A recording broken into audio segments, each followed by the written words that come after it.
On the background is 9249924, the late. Or see a better that.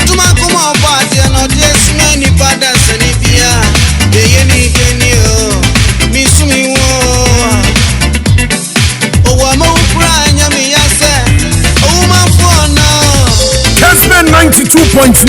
The Maakye. Then try to be the so. One who they met you.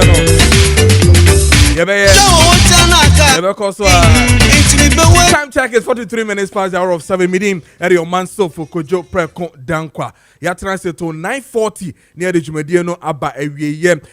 Mekwa humano so shortly, but then no mamin chow. Wa we share me wa Kessben TV so me mo watching and ma kwa ba eba eye Kessben TV and then mo amuti mo 92.9 no so no me mo watching ye pa me dem say mo kom nyuma so na mom no asempa na ye nte ye enu nti na ma ye nyina no enwum bi say no ye bonke ye time mo ntan nwum we nkan tu mu nkan ni je nwum and they say ye bo but all the same no life goes on into no ye be din komo ene anope ye ne eye MPs and I feel so all the other agencies in na so be din komo ni ahwe de kom ene de but there are numerous condolences press releases about making kind nyina ene menya adaje akin kind nyina ene. One in front of me is coming from a International Human Rights Commission almost omode aba.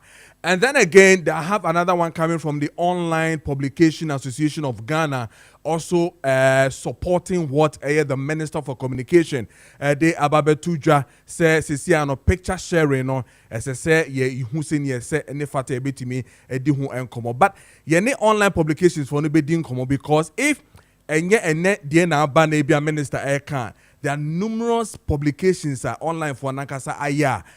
They did not even issue a statement of this nature to even talk about it. But and also Hong Kong. I have seen the Pentecostal and the Christian community for no say the ne bekin kan ni na ne you abotre emma obibia ne ye bekin kan ni na but I mean call ahomane so na me ne Kobe ye Jubilee House and as a presidential correspondent ye no ND and Komo and Rewia and I mean no AD in Komo me sure from the time I'm call, I know so now I'm call airport could receive a bodies in no what has really transpired from the presidency now for you who the airco and the Bakobi matching Mijiri say oh ya wumpo mu ye.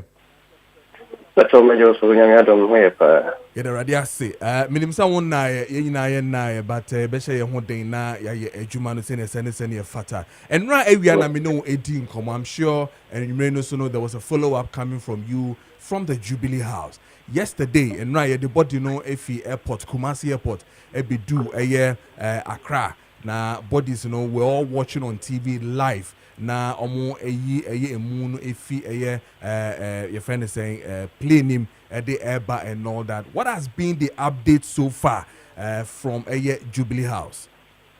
Yo, I say Obama say na it is more very na say no before say call again say airport and I say airport base to hono but be emu no be do ye no ma me come back na the CEO Jubilee House port ye no bin training na for ni itentem na atifo na ya ko so omo no de course ho eno na eye ukwada ne no ukwada no na activities libre dey e Jubilee House ho anopana nkasa no be say any crop no na president of the Republic of Ghana His Excellency John Domini Mahama with the new ebitrim wo e Kimpiski National Vaccine Investment Forum di na e course ho at the same time also no na government accountability series so at the course of Jubilee House nkasa na MPP no the president e move a ana ye escort no ana ibi lechi edneko baby okubia na enya de no they can say government accountability series no na akoye in house no ye mu bi entini ni percentage anko Kempiski eye vaccine investment forum no enti na ye wo ho a na minister net oba no eye honorable Emilia Aka eye fisheries minister enti enra na press conference ni na yo ho you receive no out na mi bisem ebe tu dwade fisheries ministry no omotinya ye for the past 7 months any idea mo promise on be aka ho enti ma no e de nsem eni na tu dwa kama na dwumade na koso kama pa enti program no evenji from a year 11 a.m. to 12. And see, program on the course na my mini VNO. And I information say Ghana armed forces had released a babon say or more helicopter about a French Kessben after Nepal. And Tina Akuyo and Tina they say or more ready to be a masse a year Masumetian or Benching and let you know almost say any further information there will be provided later at the and see a follow and information for buy you and small say any no ankasano na program for a coastal a warrior Ashanti regional a year the launching of responsible cooperative mining and skills development here a war a year of was na follow and young information na helicopter no airport me nipa na wo mu de me nim nipa ko e wo mu but na information say some government officials be and at the same time also no na president we a year KPD a year national vaccine investment program na from na wo dani ebetiri mu ewo a year bu mo afete na hono national assemblies of God pastors and pastors wife conference be na be course wo Pentecost convention center bu mo afete. And right after the Piscu Honor, no a idea President John Dramani Mahama, what then Ebekemu Gumafete, no apporting to a year Assemblies of God, that program, and no any schedule, not Yeno, Amodia Maya Yim. And Kana Panacrano, Minia Minister Fully, a friend, say, when your information is a president to Kwashan region, and no one, said the beginning mayor reporter, but I'm catching says, ask any minimum what in there, minimum, maybe a president of the corner, and I'm a bob, not okay. And see, you want later, I say, media people are and community president, and of course, at time, ready. They say, walk up bass no, na woman president, actually, a move a call a year more fete, na Assembly of God program, and of course, so, and Miss Ma, and quality program officer, Emma Subium. And now, you became your information that I say, helicopter now ashu when no government officials be they can ni pa ko no tumi ni enti the thing we bubu na so many ban dey ni correct na akoya we ko pa we really house wa they say ayi hu ya they say abam panfo ho yes central for yo ho it will be o bia stick for ho bia butu sa tamo no ni bi ni dey ko enti will be di enti anisema na information say emergency press conference be bebaso enti no nyina ye mo ya ho bi bia obi ano enkohia e wo one hall na press conference enti ma enti eja ya kunyina aja obi a tegune chi obi a tegune bo ene obi a etisu ene ja ekoye eja say o man helicopter na ahia ase enti na are hudi na but ni paddo a ewu de na ye nim so far enti ekọ na eye chief of staff olawo eye Joe Gabra what the information about say big shake here aboman na helicopter bi akoti ahia na mpanyinfo ewu mu no mukosom o my Ghana in fact sama o kara tinu no ono modi na so na obi a wo bia no e wo so na sedimedi na so no eye her excellency the vice president Jena na opoku adman na o wo sedimedi na tibo ba ho Jubilee House bi nti sa one eye other government officials no na omutimi e the announcement ebre eye central for na enso e de ma Ghana for nti asomo ko so nti wo budika bo sa asrafo yi ana se before omo ohu akan edin budika boye Dr. Igodomane Boama Minister for Defense Alhaji Dr. Ibrahim Muntala Mohammed Minister for Environment Alhaji Muniru Mohammed Acting Director Deputy National Security Coordinator Dr.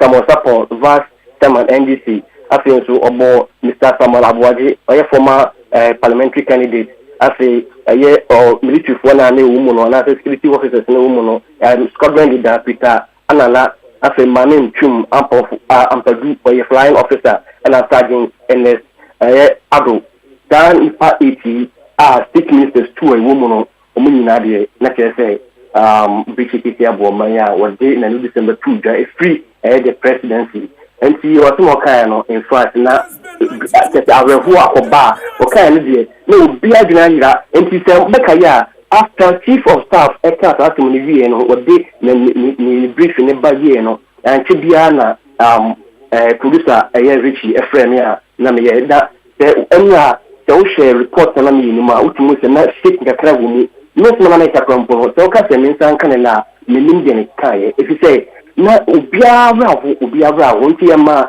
your staff, it's me, Ejina, your president, a unit to me, so I say, a free anywhere at the corner, a year of my Frank, a baby beer of my Frank, I will be no, a moment they said a Chaba from Kakra, Sedebeya, Bichia Boman, a victim, the Amma, a year or more, Lamposon, my Ghana.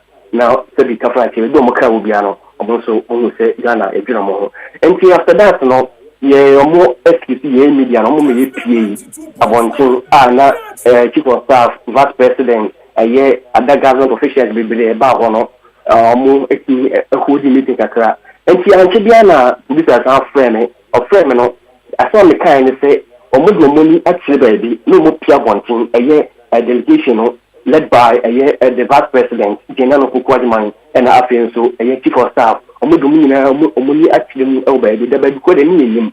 And see, after 7 years reporting the ending of making say, in 4 years, I'm kind of a more a film, or more a film, officially, no, a Moko money, if you say, not a your manga and a Moko Somono, and BTC about, and you know, not officially, and I say, Omuti Ekobo mpeni fona mani omufi ana tumuja fono mutini ko bo mani omuwi enso defense minister omanebu ama mifie na buso efie wo eastern region Koforidua omutini de monitor ho akose ne maame eyi awo officially no mkosi na yi ama bibia no in fact na boss ye can say ukudru ha anywhere someone mo ewu refie mo bobo amane ana say mo efie yi officially no na now we hope na enya sem ketwa you say odu ho wo ka kire na woni ni say ye obeka no enokwe entina aya aweku bi isu atete because anopaya na obi aka say me ko djuma ba me ko haba na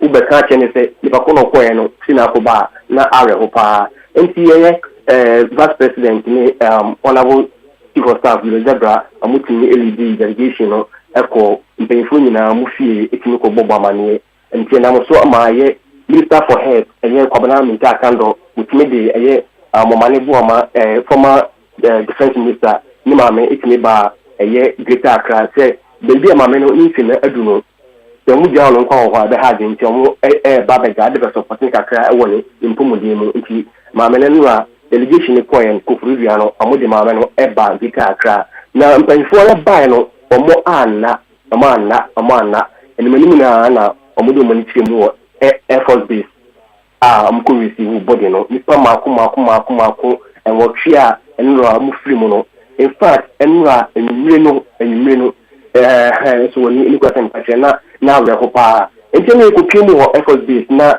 in fact adaka ifundaka mako and what she na ni na so no e Ghana flag yi akechire ho say if phone and I say a body she a woman mako 8 and a modi a CC wa a mudi free a year Air Force a mo helicopter bakumu and a fire body free must at the bayano and tell no I born 9 tickets per day na body no abidua na chief of staff and adult government officials in a year service military service commanders and special executives no omuna ti abishemu wa on be receive body no na in fact a short ceremony be equal so after say omuyi body no edi omu free helicopter ni mako nipa Asia adaka ye de Ghana flag bia titiri bia ho mako 8 omuluku CC table so me ya stand a lie na usha na nhwe na ayare ho sempa pa enwa de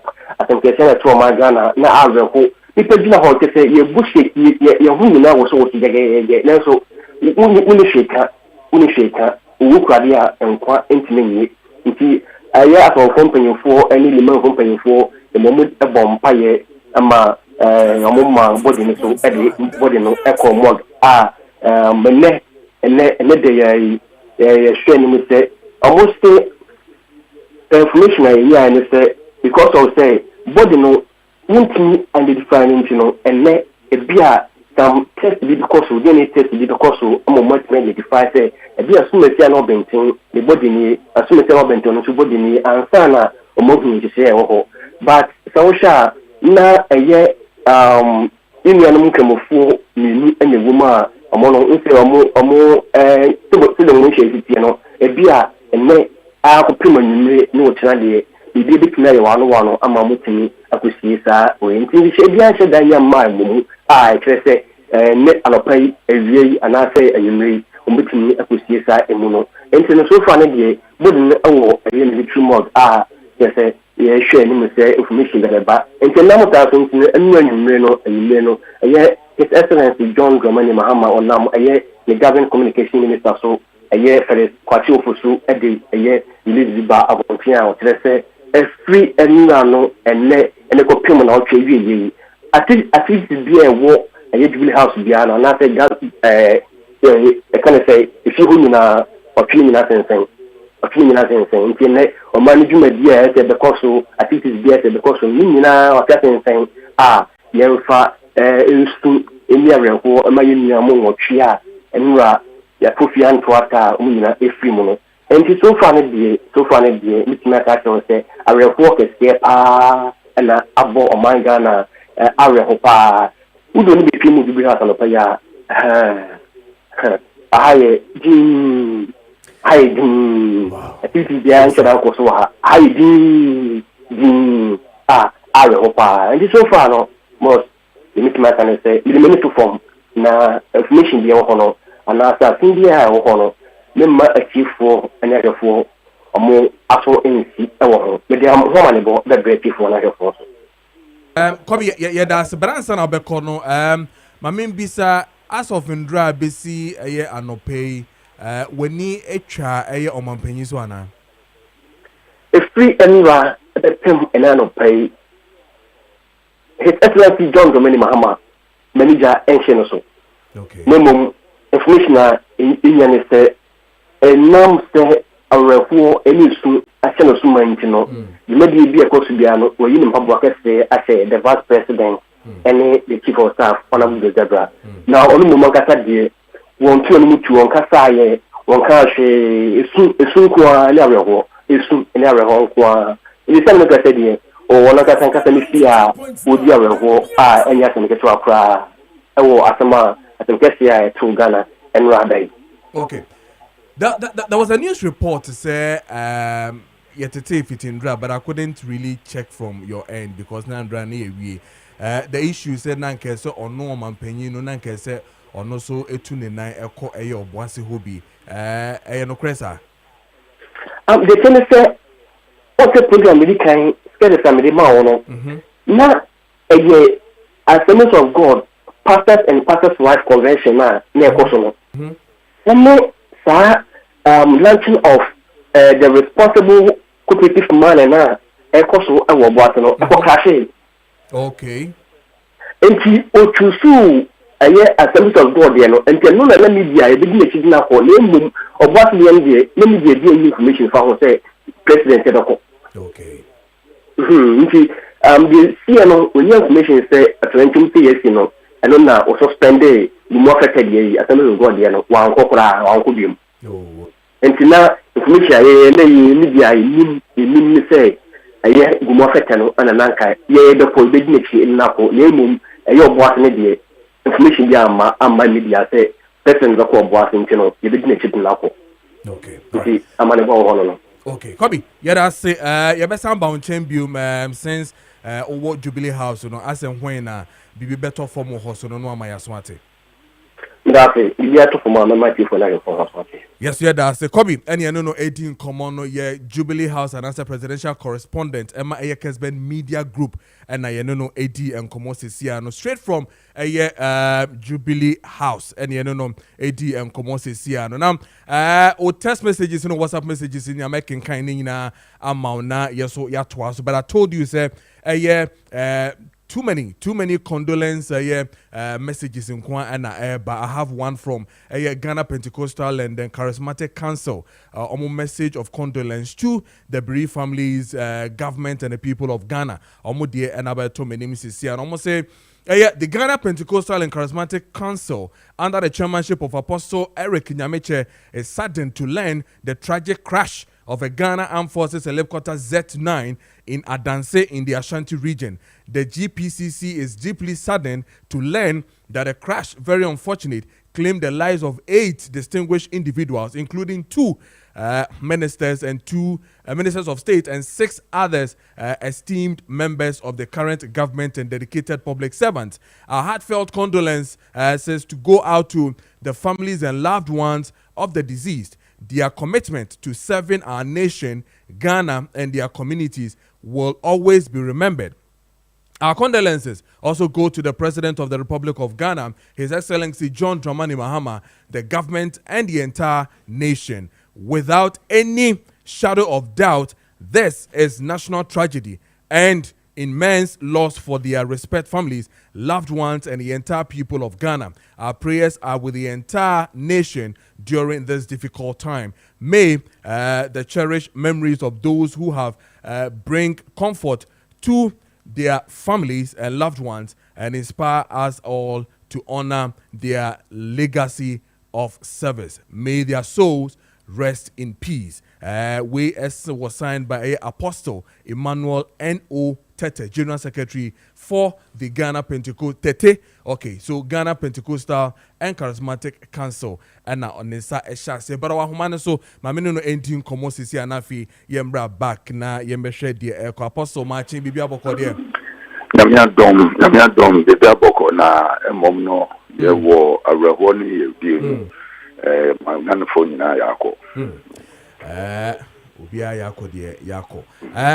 Makinkan mo message ni sisi no checheye mu dia na mpesa mo ka kire on Ghana meka Ghana Pentecostal and Charismatic Council atorencha ma to ye dia mpa na mpesa mo ka kire omanpani na afi oman ni nyina yo me dawase na mafawiso atia Ghana phone na so eni se enra adechi ye yante asempa yante asembede yadeshi ne bebia womdo amasi ho edijuma amagana ne titro no ye 2 ministers deputy national coordinator of national security in Swombi NDC vice chairman and pilots and omwekikan ka ho na womo koye Ghana ejuma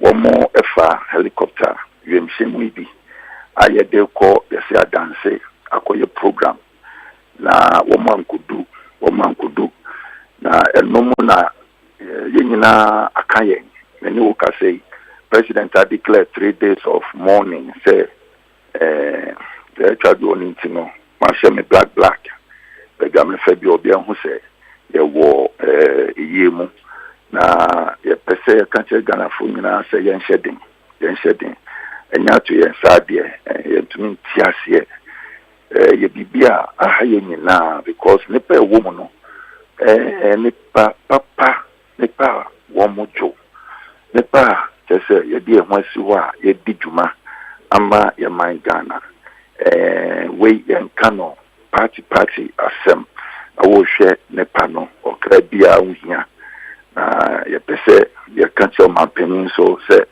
ya atu no atu ye nyina ye nyina gina faako ye bompaye ma mampanin His Excellency John Dramani Mahama na ye chese asem netsi ye no chese kana papa oti asem no wentu nya hwe bi kana pa owo arudi mu ne usunya de enti ye manishedin Ghana phone na na ban phone na so ora apostle asem base na aya na oman ni nyina aboto ama eye enema enhyeda nkoye wiemu nyina ayedin na nso no esese kan esese ye ka enema bi base so a na sebi ya software ya papa no ma sebi omo any dim komo awrade din mu no me sure say we follow too many things happen on social media where we be feedbacks and mission come say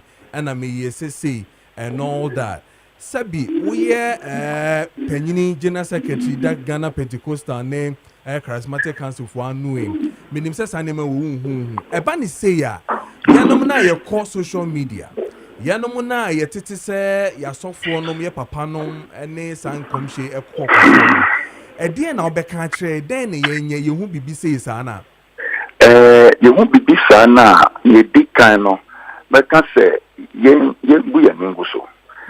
Ma yemfa and like we say in social media no ma yem comment my we yen share because baby say here ye di kan pa ye say ye beshe say ye bebwa ne panano na ye kenya wo na awewudie mu no yama won ensemu a ebema ye boato ye yem yentumi mfa nipa ni back biom but at least awechichiri de nipa ho an yenya no entin kasamri mu enya samri na obi betre se oye prophet o oye sia o hu bibi na wan hu bibi na ye this moment is for national mourning and encouragement and comfort enti obi bia oye sa no ono peneni onyam enye sa na nyame asem ekire yen o se nya odi awewo no yenini ndi awewo enti samremu no jabibia ho na kanepa no na seneden empaye bia wo bo ama no mane hu se ni nyine mu no nyame eka ye ho intumi bisa nyame questions there onu no nim na oye enti no bibisa no meka se sofu bi fa we so eje nyonyem bia mane ho a kire se onu no ye simesia na so bentia yes this panachi debi and we shouldn't spread such messages also. Very interesting. Me person me bisa sasem we na yedi esie. Wom se bi yese ahemfuchini ebi didibi echi. De tie ne se empanyfo na atofom yi. But answer na empanyfo betofom yi na yatete eye enema bebre asisie. For instance, yenya eye accident back we see what you so enya de papa de nkwala 16 share omunkwa. I mean too many accidents as you see. The second report is here no is almost about 591 and they see in the space of just about January to August 1591 on our roads and na sebi oma continue go sa awofue ene sebi abusuafo ye oma hwe omonkwa akwalai di America 16 omu wodwa accident ya reho ma me ba kwa owom ne ma 4 ene womu acheso mu nyina ahwe omonkwa edie na obeka kire abusuafo ne Ghana man nyina because I said the ekono ano hye ye pa Anoshina and colleague asema ukaye mete mesumi wo masa teenagers 20s more it was very devastating and then the accidents ACC in fact here can you run so what much say just was yes just so I mean some gory accidents they see any partially one the kind no the bema busuafo nyina yako na yama won sedin na emmomu no it was ye kwanso so ye ahwe ye and no I say ye driving ne nyama just obia egen ope I say rule bia nyejuma road traffic regulation authorities bo modern but mesre yenamwa ma yenhwe ne say ya ne die ho ene ye ne pe obia pentem on far road regulation bia nyejuma yenya botre na yenkwa ehia na wo ye driver nso a nya hu no se enye won kwa na utika no so wona wo confidence wo ahotoso wo nya wo ye no a pe bi etika no mu a eko kape ebeka won inti mesre na ya hweye na ebiomo no ya asofo bi tie ni we should declare a period of prayer for the nation. We should declare, because it is becoming one too many. Exactly. The accidents and the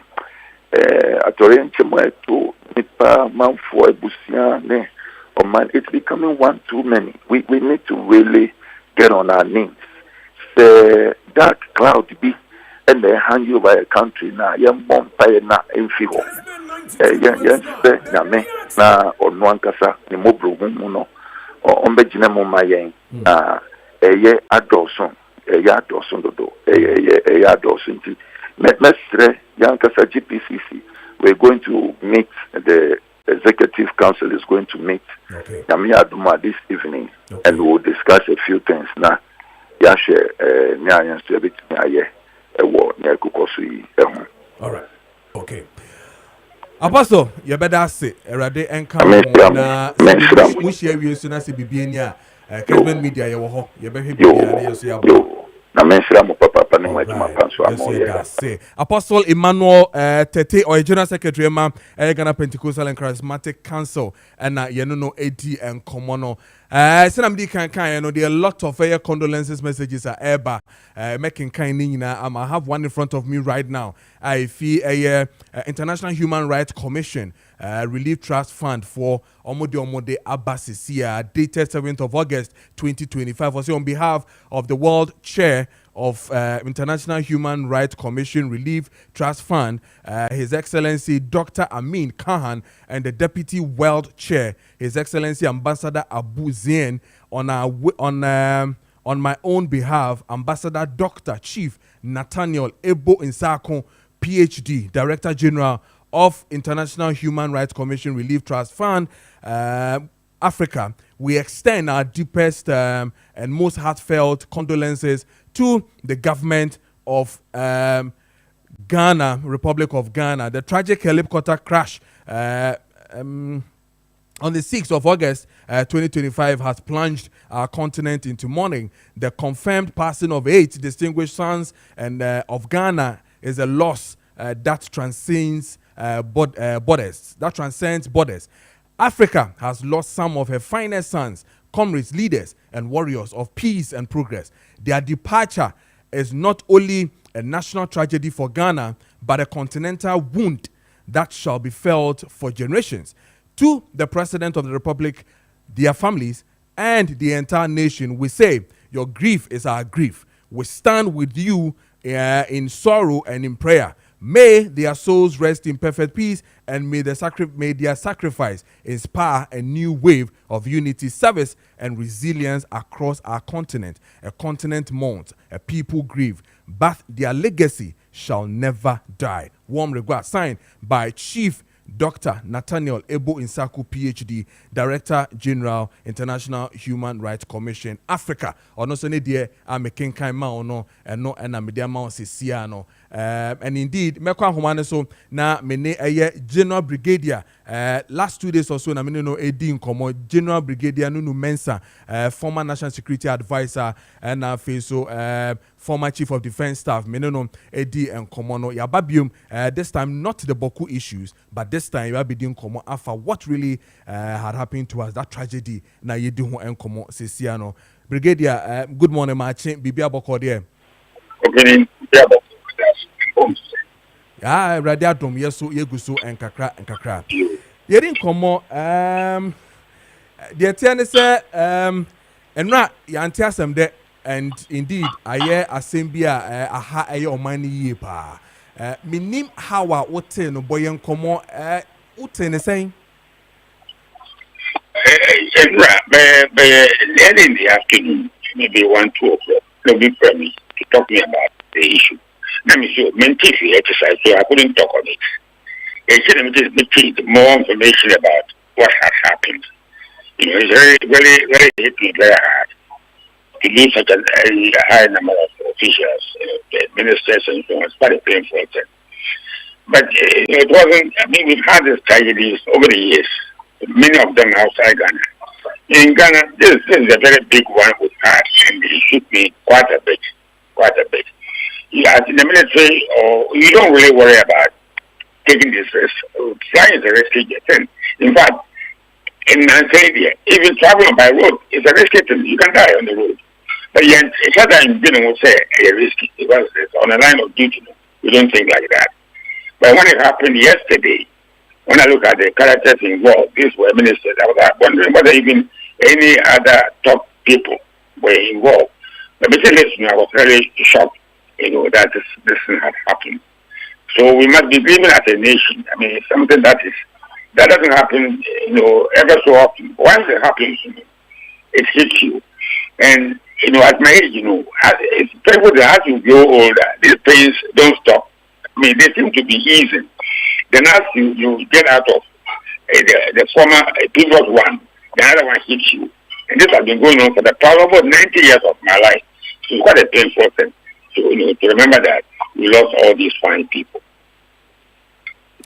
General, and now, Nanka, yes, account, but the young account we find the who here, I see the home commoye, and I share how Nemasi echo the protocols that goes with it. Sebi, in paying for a to quina or more a year more Bema camp home, I swear, Hona, some befa a year more helicopters in even with the two quina processes, yet yes, routine will home, and then double checks are done before a year flight in EB2 and all that. Na bebre na no o say basa no mu bi sa nti na parachute nim nti helicopter tu na se BBC a yentumi enfimu entem pilot no banesen yante ne ka because Ghana forces for catch say omo lusu Z9 no e wo mu radar so ase kire se mpo che say adesua ne bebre wo ho no ma sese yehu BBC no what is the process what channels they go through.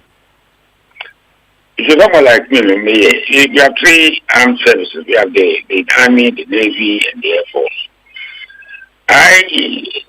For the first time, there was a problem in Chobodon. And the minister just called me and said, General, Kukumasi and Kongo is something is a problem there. I wouldn't bother about it. In fact, I didn't bother about the aircraft. My job is to get my things, come home, took my few clothes, go to the Air Force station, and film. It wasn't my job to find out whether they are, but the Air Force should, and I'm sure they did, make sure say the plane was flyable and it could fly safely. And at my level, my job was simply to get to Kumasi, go and trace something at Mansha, and then do what I was asked by the president to do. The rest, the military, you have various duties, and when we go on an operation, everybody will do their job. In the summer, we get a job done. The army is supposed to go and do something, they go and do it. They don't worry about the aircraft or whatever. The Air Force will do their job. So I'm quite sure that everything that had to be done was done. But on an issue like this, we don't just jump to conclusions and say this and that and that. We have to wait and then get a report to come out. I'm sure they're investigating what happened. That report will tell us. I mean, for a layman like me, also maybe it wasn't clear or something. That may not be the cause of the tragedy. So we have to be patient and wait for an official investigation, which is I'm sure is going on right now. And then to come out with initial reports of what happened, maybe detailed report later on. Until then, no one should go out to speculate and say anything what they think is the cause of the tragedy. Okay. Very well said. I don't think you're better so but Ukasa no ubose sebu lot of kwanso krano accident to see. Now I have a report in front of me. I can recorded total of crashes and official fatalities see for the past 7 months on our roads, and it's quite scary. Now this is what it says. Ghana has recorded a total of 7,289 road crashes and 1,504 fatalities between January and June 2025. This is coming from National Road Safety Authority. Is it scary? I'll be honest with you. I was born into a fishing club family. I did in school before my time. I took myself to school in 1945 to study, to become something more than a fisherman. And because when you became independent, in 1957. The quality of minister we had, the only one educated properly was History Hayford, a lawyer. Almost all the guys, so I didn't have proper education. I know I go home and write about it. But they ran the country so well. And all these in Kunsan, in the Welbeck and all, Bahama's father, Mahama, Momunia's father, and they were all involved. And they worked their hearts out to make Ghana proud. In everything we did, in football, Kufi and in Fum and all these people, and gave everything they had. And now we have educated people in Oxford University. Yeah, well, Nipo Mako education, Oman, no matter the way, so you get sick. The decisions you have been taking by Ghana is maddening. It's madness. So you want to say? So you have these now people dying on our roads, then we have no roads. I come from Winnipeg. I used to go there regularly. And then go because road, I'm afraid to drive on the road. Meaning what happened to Ghana without intellectuals? Which I say, so the next, I want to invite some of my friends from Europe that I went to school with in Shanghai in the early 60s to come. But to drive with them from Accra to Winnipeg, I'm ashamed to do that. I don't know what happened. Yet, I don't know what happened to Ghana. And, I don't know what can happen. But what can I say? I think O-level, I went to school. Then O-level, I went to work in Winnipeg at the Port Calico and so on to pay my school fees. Got into the army. Didn't go to any good school. Then Ghana Secondary School. Now Winnipeg Secondary School. No teacher, nothing. My mother used to cook for us to eat in the school. But I became somebody. But then got into the army. Met people part of all these top schools. They went to Science, a fisherman's son. My mother was selling plantain and moving market and taught my class at Science.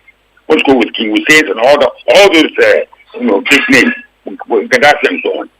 And then that who go to the army with degrees, 2 degrees. And yet you can't run the country. Are you with me? Yes, I am. So what you tell me? What the hell is going on? What's happening? When you the young ones have a leader like me, I'm almost 90 years. You all keep quiet like meat and shut up. When we destroy the country, you can't continue to. Yet you say it's a cathedral. Dig a hole and say cathedral. And the cathedral for what? We have the queen, you do go to cathedral. Or take the comedy over the then over the. So we have intellectuals, but we are not using intellectual brains to tackle the country's problems. So we are all in the dark. Because you young people should not open your mouth when things are going wrong. Very well. Is it a fact that this generation, Kasano, you need, I don't know how to say it, but the clout, the braveness, the courage, I should say, to speak the way and not say be Momo Kasano. Any hono then ye be tiawana fe ye hu de be kwan be na be fa so a mu ja mo chia ma ye no ma ye wo mo nimu ne ye so ye nkwala no then ye nye. I think when I look back, I try to analyze how we came here, how we came to the Ghana that we are today. Because we started well. Kuma didn't have any minister who were educated, as I said before. They had million people like Kessben who is now in Kumasi, Two-Fort Paris. We have people like John Tedega. Young men of courage. But then I think for us, we are, my generation also at fault. Because we went through hell, we didn't want our children to go through hell. I started my O-level, not O-level, the common in 1952. I didn't see a past paper. So I had to ask past exam when I didn't see what how the paper look like. So we make sure that our children, your generation, being how old you are, were properly equipped to live. We make it easy for you. Okay. In the Komoko school, I'm living not far from Sokene school. We come school with land cruises. I had to walk from the whole clinic to Accra to Brewery and Makola and walk back. so you become tough. Now, Obia said, look, they talk to me about the armed forces, the quality of people that go enter the armed forces. They want, army doesn't want this, no lock knees and bow-legged and so on. Okay. So I said, why didn't army want bow-legged? Any institution you join, football, whether it's Ecosia, you must be extra smart on food, those days, Babayara. Okay. And all those you don't know them. I know them. I saw them, many of them. But you be a professor. There are many professors who cannot even grow cassava for SB Gary. Okay. And say, go school, you're a professor, and so what? If you don't produce anything, who are a professor? I'm a professor of the military. I've been everywhere. Okay. From nowhere, I've been to Canada, the first Ghanaian to train in Canada, in Kingston, Ontario, and because I proved my merit. Okay, all right. So you young people to wake up. You can't blame me when I'm gone. Okay. Brigadier, you better say, when you're doing common foot out there, I am moving away and name Yamin Shrow, now on show, so yes, so am my pa, a radio show. Brigadier General, Mensa Nunu, right? And I don't know Eddie and Komono, FA the tragedy Eddie when Komosisiana, Atu a year on my Ghana and Hong Kong, and a this is 29 minutes prize hour of 8. I had a fast a year. Ziga Steak, Beba, Derek Beffy, so Ewufia, and Ebedin Komo Yepa. Then our panel members, Ebe Johnny and Afi, the discussions, so Atwa, so Amau.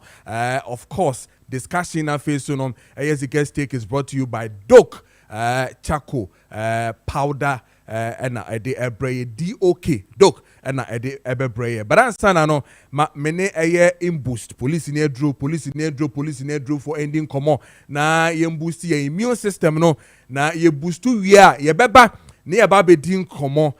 With the report now me did two justice here. It's very scary.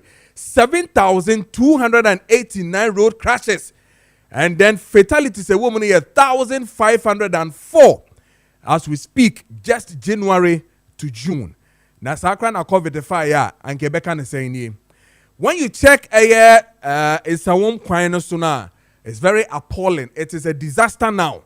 I don't know when minister with immediate effect ya can want someone but jiso na ama aye more trouble. As I speak to you, workers are a fee a quine so some person ba a juma left home around 4 a.m. As I speak to you, they've been in traffic for the past 3 to 4 hours on that same route. It is worse than any other. Minim dientia that road, that stretch, in someone Pokwasi Amasama Kwen to Kumasi Road, it is becoming something else.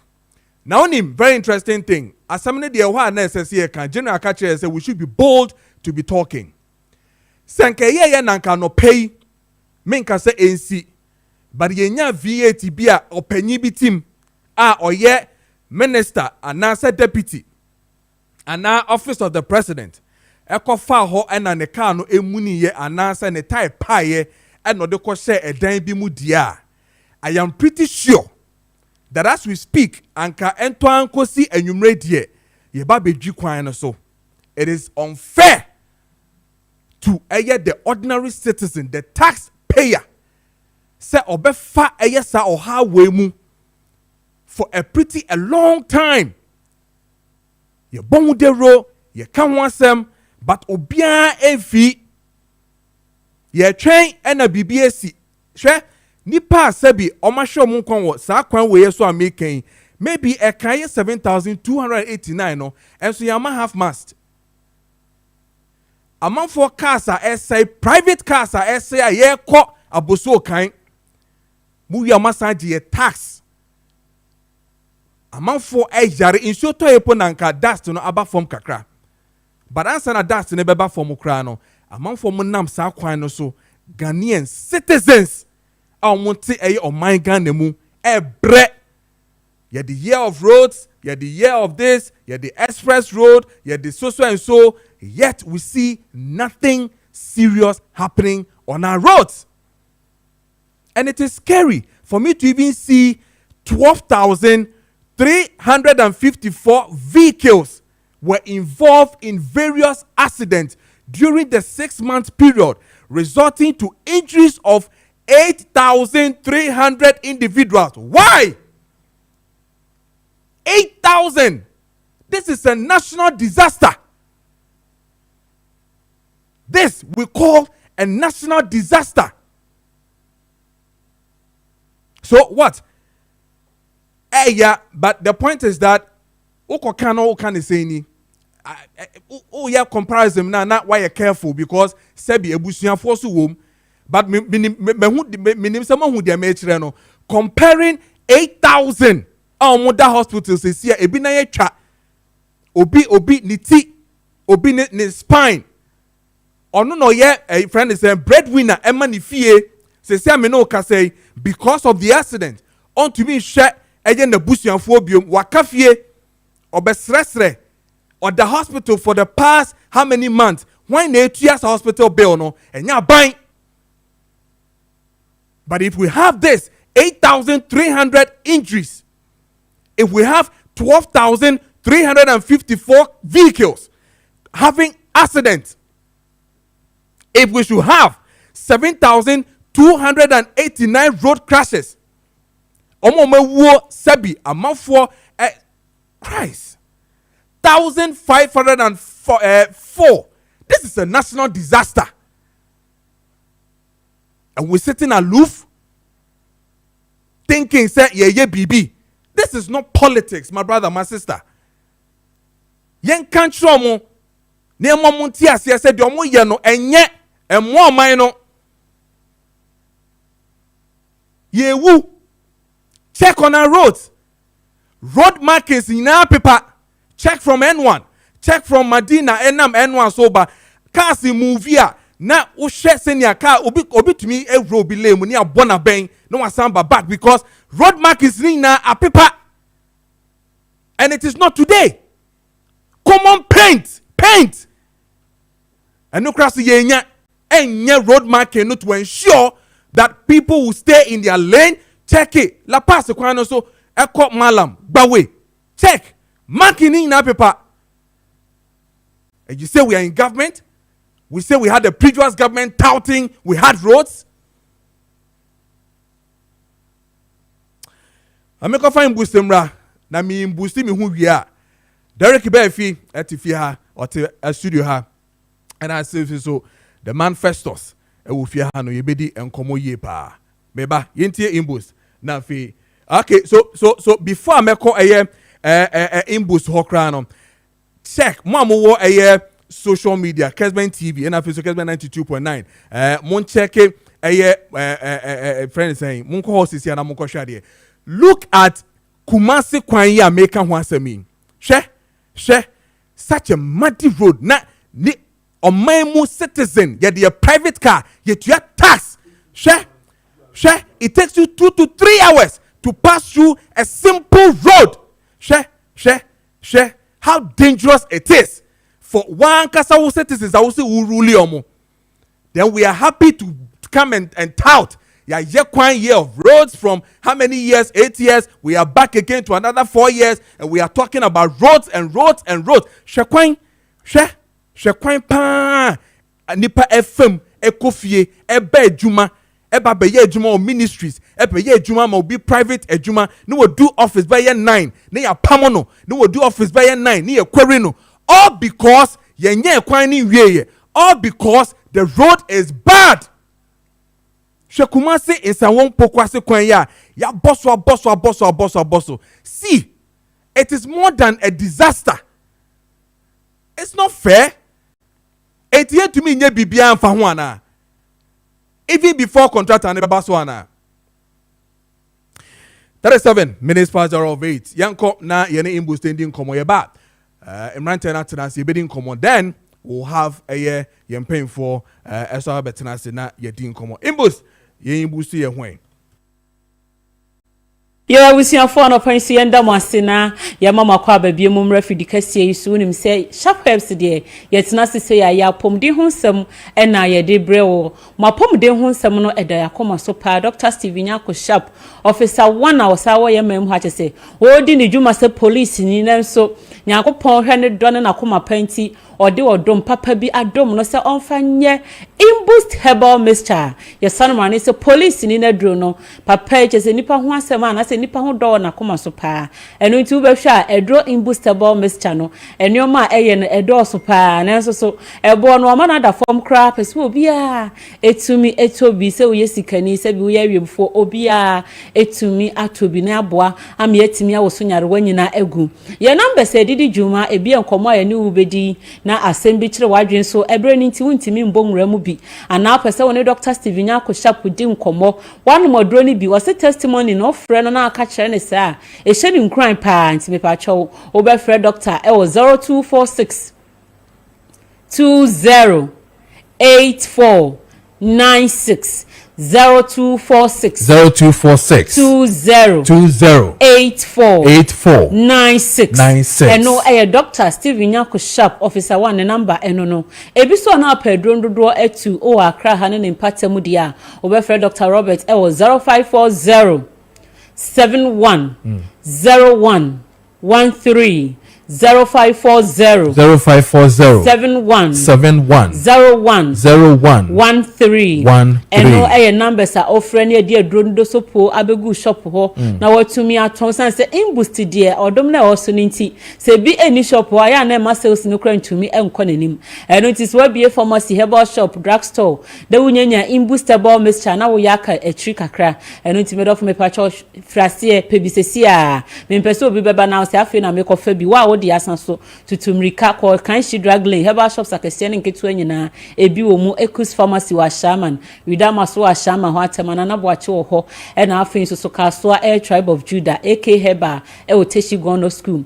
over the world na so over the country baby a ebi e wo ho okobre kuma ebi wo ho nom sunwane tachiman jesenya asem ketu baby a imboostable mixture de ya to apeti me do fo wutie me ye kan imboost ho asem ebi ene ne de di kan ya wote yenka ana wanka se duro no wakotobi anom so kra won hyede nim adetitiri wa eya de tie ne se bra wa frase a wonom imboostable mixture yi ensakraye ebeba woni padua ni mu pa esanse imboost no ewra ni padua ni mu a ekopeja immune system no ahoden ekokenya immune system no ahoden mekire wo self defense no naturally de nyankopon de ama wo se embo ho ban free nyarewa ho emmoa na se yare eba ni padua ni mu a tumiko edisu nkonim ana sebe ya wonyare ntentem nti saade ni ndi dwuma ne ma no eno na wonum imboostable mixture posi ni na dro na ekopeja na hoden edema wo eno nti se nei o immune system na hoden wo form edaye ya ewo ne nan entumi nya hwe a obeyi obi abeta yare pa o yare mpo na wonum odura wo hyeda nhuna dro no so papa adentia esanse edro na ewra nipadua nim na etwa se immune system na strong na etumi aye adwuma ye aboa nipadua no na wako edi yare no sunkunim eno nti wonum adro na enya immune ni eye weak no na edro ni nya adwuma no sunsanso ben ne kwakofa dia brewo medofo so pese obo ho ban unya pomde mapade a ade etwa se wo hwe ni ye pa eye wonkwamo a ewo nipadua nim no ene nkwamo no so na ho odi nyina ewo imboost herbal mixture police ni na dura odi ahahama enubna enuan hini edi aye no enum enewo medofo so pa pomoden na wo mpese de nyankopon asema ka no odi be ya adwuma de a ene na wonim de opese wo ye kire se nyankopon asema ka ne dada ayaresa ne de eye ne ma aduane na ayaresa ne be wa aduane a eye herbs no eye hahama no enubna no eno na wodi ye wa aduro na ayaresa atumi aye waduane enu nti ne ene men kaseme de mempe hahama nro ya na enyu no imboosted the acid honey no ahyemuma no ne no atimi no nti no ne nom no enye ya ne nom no edabo kwa che so obi atumi no bia wo no ma memi se misuradu no mpa so wo se menu wadro serious ana che se menyim eno de de akra ne nti no menom enso imboost mi nom no anytime bia che se ne nom no enye ya eno ne abibidro edam sronko ne packaging dam sronko ne content dam sronko se de adro ne nom so edam sronko ne nom no enye ya kra eno nti me pa cho mema no mbo hu wo yo ba menses me ye enua mam no de ya na adunum no eye ya pa ye mpa adunum nanso so o menses na emba ye no hunu senie ma bi na enkoye woni padua mu menses ne ba pains na wote no enye normal anu ye den obi on ma ne de na ebeba this month on fair fro ono so so a onru ni monopole stage nanso so no menses ne ba this month no I just say be 6 months ansa na aba what is say na chese your how be ene woni padua ni de na obeye obenum imbustable mixture no na sa ade no agyan okay afe wutie me na apese wotete wa wontem ekwan afa so ye no amwa anan nu moja na amfa enu ti ama menses na twa enu so so ankanya nduru bre wo se etwa me pa cho frase so with the police ni na duro no eye wa duro na sa de ni nyina etu obetwa fibroid no ba etete wa obetumi anum bi wonso so obedi adanse sansa adanse ni de ye bebre obi se na aduane to me ye ma mintumi kra me kaye nua ba bia na nka ne nsono o se o sa ha na ma se doctor so okotwitwa ne nsono no akekensie ni 2013 ayedi police ni na dro imbustable mixture ne ma no wode ne hoto so no ne continuously nyakopon adom se ulcer no onte ne nka biem wo de ne ulcer na hawo diabetes na aba ni padwan sugar na boroso anase ese kire yade ana hypertension pressure no ekosoro dodo ana ati aba fompa hepatitis na hawo na fatty liver na hawo merofo awutie mi hunu se yare bi betimi aginhini ewo ni padwanim ana yare bi nipadua no so ne betimi akwa na ye immune system ne bobre eno ti se ye ka se imbustable mixture timi boa ma odi yare nyina so nkunim ate ase se ye dura boost immune system no ena se immune system no so enya ahoden a ya na eden se yare betimi enya anika ewo nipadua nim eno ti obia ni immune system ye weak no bo se de biara da he code uchi no na katade no ho abagim ebe kakra bo se na ni nipadua no se me haye me basabasa me nipadua mu ye basabasa me honam hyehye me ntumi na edura na jo ontumi na afa osibachiri bramu me ya misisi minumi kotodwe afa obekọ hospital ye be check ne pressure ne sugar no yese no so kosoro medofo se wutie me na wo mpese asasi so wo pese wotimi tena sinya apomodin dia ade etwa se wo bo ho ban immune system no esan se organs na wo nipadua no bia ne wo betima function well without the help of the immune system and now say immune system ni ye weak bia ne wo betimi aye adwuma yi eno ti ne ye kan fo police ni na dry asana mane say ye boni di say imbustable mixture no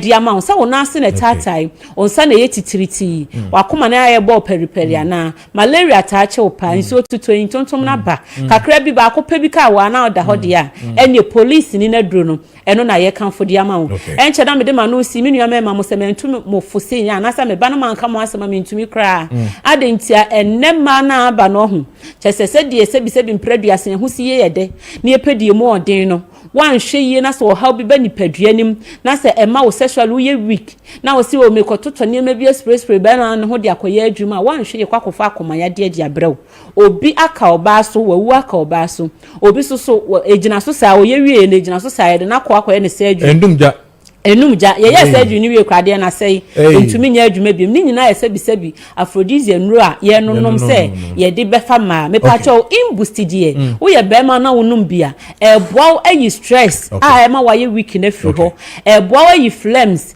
gonorrhea na syphilis enemu yare bia amamman age uni padua na boso ewia na do natural strength se be ma na di ama eti wo bo adwuma se be ma ohaw bia eni akire ni nyina ayi police ni na duro imboostable mixture Camera for numbers no na assembi a kire wadwe no ene ndi nkobo e wo 0246 20 84 96 na 0540 71 13 we ye Dr. Steven Nyako sharp number no na media to janity friend no ye no ko ide ka wo say imboostable mixture no ebi wo herbal shop licensed chemical shop pharmacy bia mu no enye na police ni na do de wan kasa wonim se eya pomode mapanti ko pebitonom ne bebo aw pa medase. Okay, so 47 minutes past the hour of 8. Media the man soon for Kojo Preko Dankwah. Kessben Maakye near Ocean Kessben TV. I'm a kwa by Maakye by a TV. This one of his UTM. Our radio is here on 292.9. I'm watching meeting at the Kojo Preko Dankwah man soon for. I mean, kind of messages we now remember. I am Doc Chaku and I feel so. Festus, and I'm the Festus have come anyway. Now, I'm from Ponsiga. Now, you know, ND and come on. Teacher Kojo Tepa, or say, very sad that they lost their life serving their country. Yesterday was a bad day for Ghana. May their souls rest in perfect peace. I wonder what their wives and children are going through now after hearing the news. It's not easy. Let us support and pray for their families during these difficult times. And then this one is coming from my brother Masawood in Kumasi Bantama. Or say, I am profoundly heartbroken and shaken by the sudden and tragic loss of 8 government officials in the helicopter crash. These were honorable men who dedicated themselves to the service of Ghana. May their humbled souls find peace with deepest sorrow. Regards to Honorable Sampai, National First Vice Chairman, hopeful or not so Nidia or the Eba no. Before I move to Zigano and Sayaba Derek Befi Hono Bayport, some countries almost fixed deposit no Mugusua almost into between 16 to 20% interested here. Or the 5,000 Ghana cedis to Honoma Bosume and I say a fit when Sabeka 1,000 Ghana cedis as interest and I face or the bar and I say 20,000 Ghana cedis are sorry 6 months Bosumi Sia Pepe when Sabeka 1,820 Ghana cedis interest ewo usika na so and I face so the 100,000 cedis for afe bakwa 20,000 Ghana cedis as interest ewo so umpe we na opeden Bayport fixed deposit omo enhye no na mede emma wo no ntifre numbers so fra so hwehwe owura Bonnie Mr. Bonnie on any general manager 0245 153283 0245 3283 and after 020 412 5878 and no ofra when sabe come Mr. Bonnie now on the Bayport for Eddie and Komo Kaibu group of companies I mean control say your last stop when it comes to acquaint you who and some to see how person jack by fi krom hanom na okope kakra ewa manone na de behwe busuanfo a woni Kaibu group of companies for ND and Komo na metimi ahwe bibia ma nsrahwe eso na wo kọ ewo amanone so a mepacho ohun krata na visa seminar preparations ni nyina no woni so bebredi a mepacho woni Kaibu group of companies for enkodi Komo na omo enhwe maw sa so na pese wo koye adwuma ewo amanone so a woni omo nkodi Komo omehwe bibia amaw wa wo pe cars efi Japan na also odi aye adwuma say Uber bi and say tricycles bi o papa ni bi pa de na Japan cars eno no ofre Kaibu group of companies omo no bedi hu Komo omo tonton cars ni bi with flexible payment terms o from so awonsa ebekemi na no matena se na ma hyehyɛ bibia ma na waje car no na de akoye adwuma na otua ne kakrakra na bibia etumi akoyie amaw omo ewo krum heya omo ni amanone no omo ni bebia omo mamu heya omo wo anya market deeper life junction ohonom na omo ewo from ewo 0556 735 422 and after 0556 702834 wonsa ebeka omo ahonka hit patch se men kan cho se wada no de aye ne de how ye pa minim sa enu ntino me no ka se nka wo kosa hot water egu bottle wo hu na nka wo de afa wo muscles no so because wo ya me patcho yimenye biom wo pe kofa tablet nka wo ko pharmacy wo ko ye so mumbie ye ntinka wo ko pebi na nka wanom na wo pain no eso atede a me patcho jai na use to ahonka hit patch na ebeboa wo ye pa so your muscle pains your arthritis and after so man no mo menstrual cramps ni nyina no mo result anase mo nyamia aba mo radi aba pa ahonka hit patch na wo use bia ebeboa pa normal enye bibie ehu bia patch a woto a wotia no adifite bi tareni o wire a obehu deep brownish color bi fe no etare bebia wo ya no so wo de tare so a konyuma so se ball na akobo so obeda so obenanti so obeye denyo wo de ye bibia person ye bia 12 to 15 hours man entare ho ho de obetia ne se heat no area wo widie ni mu a no pain in 2025 and beyond is what ahonka heat patch for ese men kancho oba Accra obenye bo Origin Chemist Art Pharma DM Sphere Sap Health okokuma se so ye Dani Pharma Alpha Dio Panacea Pharmacy and okoko Frudia so ye Gapsin Pharmacy Eastern Chemist and afeso Tamale Malarigo Pharmacy Takrade Ebuakwa Pharmacy and afeso Knock Chemist wonsa ebeke bi ewo honom mo pese mo ye regional distributors and so no mo frɛ 0599 802297 0599 802297 and that's 0248 509003 and that's 0536 645 334 na one omo endi enkomo na menka wencho ansa na makọ eye mass comfort ho ansa maba eye ziga hono with doc chakufuo na eye Eclipse Collateral Management for na mene wo edi ho enkomo yi won sa wo chapade da ho sisi a mene o ka se wakọbọ nsuo e wo kitchen wo pe nsuo ano mo se adwoma me nsuo chapade so nkrata da eye fe ne se bag ni mu a enwo ma sike bia Eclipse Collateral say fa eye san nkrata ne bra na ono wo enye adwuma na sika no enwo profit ma na so podwe kakra na ebeboa wo enti no eye correct property eye nkrata dia me pacho ne Eclipse Collateral Management for enkodi nkomo na o mehwe ama bibia tumi akoyi ama wo muso mu hia collateral e de akoye adwuma Derek Ba fiti ohia sika puduo pa enso di collateral a de kwakoji se sika no ko eye Eclipse Collateral Management for ho na ono mu nkodi nkomo o mehwe bibia ama wo na usika wo hia na face bamba wo hia o de kwakoji se sika no Eclipse for betumi ahwe ni nyina ama wo from was 054 383 2466 054 383 2466 omo ye Adenta Barrier near Medimosis Hospital no honum and omo wo anaso say we do West African SHS 9 no ho a odo ben one no ho pe obehu eye Eclipse Collateral Management for a signboard ni si honum na no mo nkodi nkomo na omo hwe sanema we nyina emao e mas kona tena se na ye ne omo ending nkomo ye wie pe ne enfa discussions no enhye so homeboy eso aba be piem obefie ene aba be di nkomo ofi parliament indeed ne parliament namfo eso ewo mu bi enu ntino ye betie no ye ne be di nkomo ne ahwe de eko ene de babransa na no ye ndi nkomo with the mascon na fi ye ntoa eye dwumadie no so mascon fo bibia bokọ de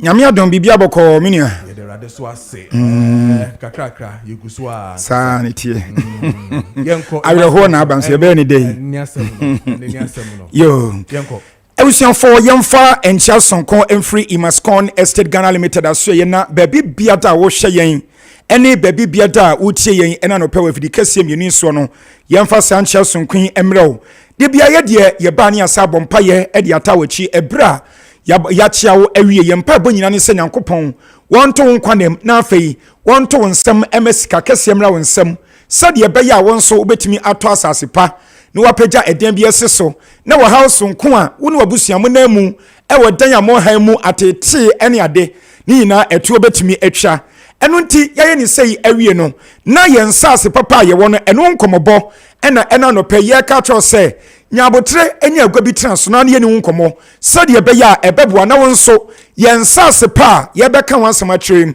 watu anamo no aba betobi abusuan Imascon Estate Ghana Limited yensase papa ewo Tripoli ebusuan Tripoli American no ewo Greater Accra region ya emu eni voter region sadie ebinum tai eka no Tripoli ya eka no me say ewo Greater Accra region ya emu ewo Tema eni Dowenya kwan so sa wo Tema kakra bi na sa wo kɔ wanim kakra dru eye Dowenya wonche na wadru Tripoli wono na udru Dowenya hono a ɛhɔ ena Central University ewo nso ana sagleme affordable housing ya yetaka wansam no eno nso so eho ana ewo udi free samya mienu amabodi ekwa wonum no ekwan enwa kura empo free sagleme ekwa wonum no just 5 minutes drive pe na wadu Imascon for yensa asene so na minia udru asasene so na woto wani ehwe bonkum na woto wani na sa wo hwe nifa ubonsa asase no eda honum fre tetetetetebusia e wonum te se park so se wo gina hanum ba bia me wei aya Kessben TV ne Kessben from so na wo so wo gina wani na wato wani awe kira ene wani ba kwa kiri pa fi se ensase no eda so flat e wonum te se desert so e wonum te se park so ya eni da monchimonkam eni da amenam ana engu bi ponso ayase abusia e honum so ensuo ntata honum atecha eni ho enu nti ana ye yesi ayeyo na de ye kanyina da eye nokura nti ana ensu tobre mu no yam ya no aye den ya ye bo ensase no dawro ede kirew se ye ensase no eye ensase papa enu nti sa wo pasase pa tonko adia na wasidan papa bi ewo so dia eni enfo ni nkire ba bi foforo ema ye nkoto ntwene mem ye mfo nkoto ofo bi mu mem ye mfo nkoto ba bi atecha etatai ne be wiase no wakwa akoboka egu enko ba bi asase no mansosam eda so ne be wiase manso nti no akotua sika egu manso nti na ye bro manso nti bewi ase no na langard fo atie go so na afa ye kum ye nkum so a ene na ye prepare bewi ase no abrabo asai me pa chew ye mpeso boko sa ha no bi mu enu nti ana Imascon Estate Ghana Limited for yaba ediama mo se ye nsase papa eda baby ye ya asomdwe ewo ho no yesi bra na oni ye metena se ne anya nhihye papa wonso wo betumi atobie na wasu dan papa woso anempo wa build wo company kama bi woso anai japadie bia da opesa wo ye no watuma ye ewo so sempo nsanya japadie na opesa wo ye woso na opesa wo to ye wo nkrata asam na wo de to edima enchirima ni nyina nso so ekwan da fam efisa wo ye die nti ana Imascon for yaba sade be ya atete no hawa wonemu ewo dania wo han mu ewo nsase a wo to be fi wonti ana Imascon for yaba ya ye de ama wo abusiame ne wo ekasai Imascon for yaba ye ewo enkraha si ahase eton nsase edima ye customers no is over 32 years ebro 32 years abusia wo haw ni timato biada ema ye nsase no ho de bia da no eyabasbodi yankuto an ye customers wono mo edebre yen if you say answer na nsase no ebeba beka ye nsam ye nso abo akire na ye de am ye customers no ehemfoni abusuanfom de nsase no ma ye no ye tu abuase eno mo tenase eye won krata asem di nkomo ginata sika bia no se etua ede mo no ye ne saa pepepe ede ma wo mo sade ebe ya ye nso abo akire ton de ma wa asem bia da nso ema akire enu ntiminia gidie ni awehemu na Imascon for bra so ye was Sprinters Road Community 18 Junction Sprinters Road Community 18 Junction yani Allied Filling Station wo kwan so no ene din hwani mu yesa ben KFC baabi o mo ton aduane no enu nti bomadi abra na woni ye trense ye mo hyehyɛ papa ya obedi kan ede kakra ato ase ni ya de wakɔ asase so wadi kwa akɔhwem ansa na empo chese ya twawo de ede amaw na de aka we se otua no ye no wa ye nhyehyɛ eye flexible ya emutra obetimi atua ne kakra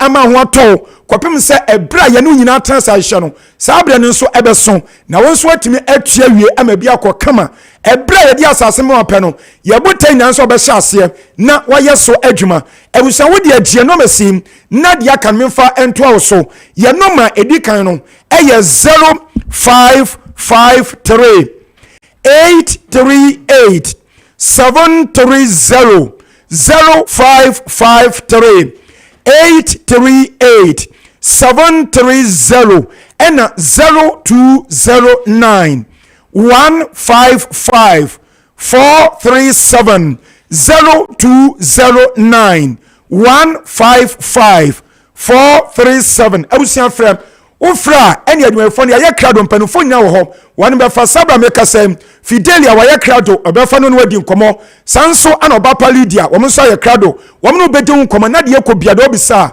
wonu mo ade aso na abusa de tense mesi ye nsase no ewo twopel no ho mesi ani da tachem eni da da ensuom eni da amenem engu bi ponso atifi na afa ya sase no anua podio ewo so eni se woto wiane ye se gi anua no na efa we ya achede yesunko edi kan de ma wo de atosu ye yatu ensuo ewo hono ma no so se wo sidan no akoka nyame ani mpa ensuo no ye se sane firi wontua kapre ana dama ewo ho ya se gi asase ni so nyina kama ya no so ye de buawo ye pese wonya kwan na wotimi to ye nsase ni bi na wotimi sase se dan wo so enu nti ane ye we edi ama wo mini nsase no one plot no won se enka ha de ensase ne bo ode ne so ya gye no ho sade be ya betima to bi ntam enu nti no one plot no ye se bra na ebefa no 32,000 Ghana cedis 32,000 Ghana cedis wonya ni nyina ba ye bede wase se wonya ni nyina nso ne nhye papa e wode ma no na se wo so de wo hyem ene se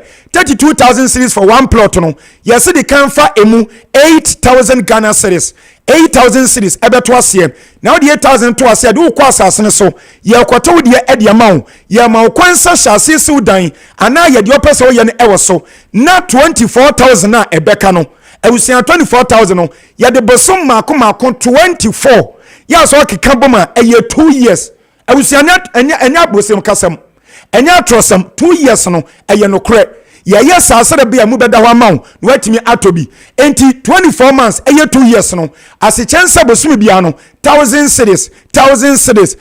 cities ana de ba kopim say 2 years no be so no na nyame ya hye ne ho animanyam na wonso watimi atua wie ana fesa half plot enso na wo pa yemu atimodi maskonfo ye betwa edi amaw eno nso eye 16,000 Ghana cedis 16,000 cedis abusia eno nso nya nyina ba ye beje adawase na ehun se wonya nyina nhye no fa wo hyem eno nso ne se wo bedi kan edi 4,000 cedis 4,000 Ghana cedis ena beto ase na wo de to ase akwato de edi amaw na wa hya se su dan ana be de opebia ewo so na 12,000 na ebeka no minia eno nso bosom makomako dum ye no 12 months ya so akeka boma eye 1 year abusia 1 year and a half plot no dia ka no ye di so se tuan kakra kan di che say bosumi biada no eno nso 1,000 cedis ana ade bebra kom say 12,000 na ebeka no wo betimi atua awie na nhyɛ foforo nso ye dia ba eni ye se ebia anua no bepe bia ka ho ana gravels eya abosia ana blocks nso ade besiw dan no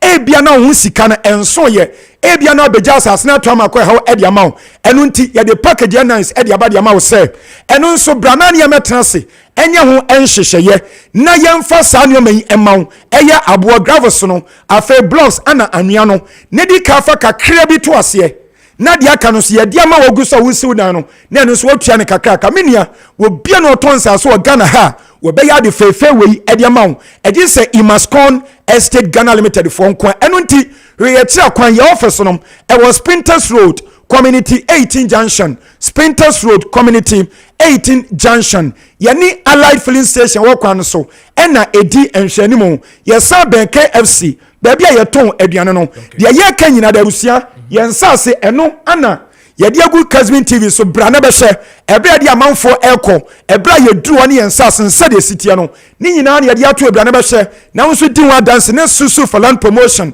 ya ye nsase ya register nyina do Lands Commission di mu no wodo ho ahyem ene ye kɔ egie no be se ne ye twato na emaba wa fefefa ma ye krado wo me no bedi nkomana de akɔ de aka ho no ma edi kan no eye 0553 840 646 0553 840 646 and 0553 838 730 0553 838 730 and 0209 155 437 0209 155 437 Imascon Estate Ghana Limited Susu for land promotion eye papa foundation